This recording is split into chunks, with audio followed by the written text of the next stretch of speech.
विद्यार्थी मित्र हो, आपण इंट्रोडक्शन टू डेमोक्रेसी या BA सेकंड इयरच्या चौथ्या सेमिस्टरच्या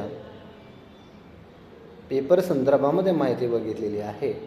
यामध्ये लोकशाही म्हणजे काय, लोकशाहीची संकल्पना, व्याख्या, लोकशाहीचे प्रकार, लोकशाहीची एकंदरीत वाटचाल, तिच्या वाटचालीचे टप्पे आणि लोकशाहीचे वैशिष्ट्य किंवा एकंदरीत स्वरूप त्या ठिकाणी आपण बघितलेले आहे. आजच्या या तासिकेमध्ये आज आपण लोकशाहीचे गुण कशा स्वरूपाचे आहेत याची चर्चा आज या ठिकाणी करणार आहोत. तर सर्व विद्यार्थी मित्र हो,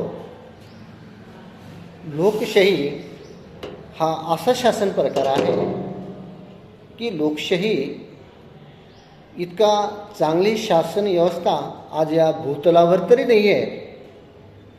तिच्या बरोबरीनं कोणताही शासन प्रकार आज समाजमान्य पावलेला आपल्याला त्या ठिकाणी दिसून येत नाही. व्यक्तिविकास असेल, समाज विकास असेल, राष्ट्रविकास असेल, या सर्व जर दृष्टिकोनातून जर विचार केला तर लोकशाही ही अत्यंत महत्त्वाची शासन प्रकार त्या ठिकाणी लोक पावलेला आहे, समाजमान्य पावलेला आपल्याला दिसून येतो. तर विद्यार्थी मित्र हो, या लोकशाही इतके चांगला शासन आज जर जगामध्ये नाही तरी देखील शासन पद्धतीमध्ये अनेक प्रकारचे दोष या लोकशाहीमध्ये देखील आपल्याला पाहायला भेटतात. परंतु जे काही दोष आहे त्या दोषाच्या अपेक्षा तिचे गुण आणि फायदे खूप मोठ्या प्रमाणामध्ये आपल्याला त्या ठिकाणी बघावे म्हणजे दिसतात. आजच्या या तासिकेमध्ये लोकशाहीचे कोणकोणते गुण आहेत याची चर्चा आजच्या या ठिकाणी आपण करणार आहोत. तर विद्यार्थी मित्र हो, लोकशाहीच्या गुणामध्ये सर्व पहिला गुण जर बघितला असेल तर नागरिक स्वातंत्र्य.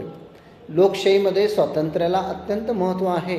मानवतावादी मूल्य जी काळापासून मानवी समाजामध्ये राहत आलेली आहे, अशी मूल्य, स्वातंत्र्य, समता, न्याय, बंधुता ही लोकशाहीने स्वीकारलेली आपल्याला दिसून येते. मग नागरिकांना त्या ठिकाणी आपल्या स्वतःच्या व्यक्तिमत्त्वाचा विकास करण्यासाठी जे काही अत्यावश्यक गुण असतात किंवा मूलभूत अधिकार असतात ते मूलभूत अधिकार लोकशाहीनं प्रदान त्या ठिकाणी केलेले आपल्याला दिसून येतात.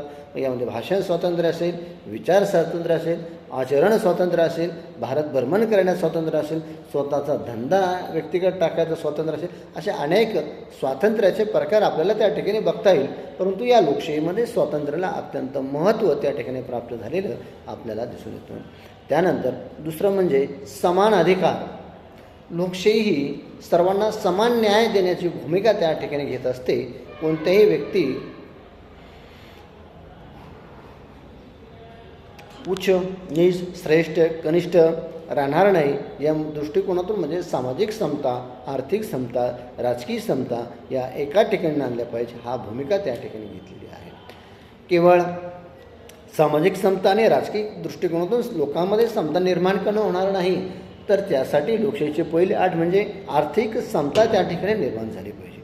मग आर्थिक समता निर्माण करण्याच्या दृष्टिकोनातून काय करता येईल या दृष्टिकोनातून लोकशाही सदैव त्या ठिकाणी तत्पर असते. मागासलेल्या घटकांना उच्च वर्गाच्या किंवा वरच्या पातळीवर आणण्यासाठी लोकशाहीमध्ये अनेक प्रकारचे शासकीय पातळीवरती अनेक प्रयत्न, अनेक योजना, शासकीय योजना त्या ठिकाणी राबवत असतात, जेणेकरून ज्या काही लोकशाहीचे पाळेमुळे आहेत ते सर्वांना त्याचे त्या ठिकाणी मिळतील ही भूमिका त्या ठिकाणी घेतलेली आपल्याला दिसून येते. म्हणूनच मला या ठिकाणी म्हणायचं आहे की नागरिक स्वातंत्र्य हा लोकशाहीचा अत्यंत महत्त्वाचा गुण त्या ठिकाणी आपल्याला बघायला भेटतो.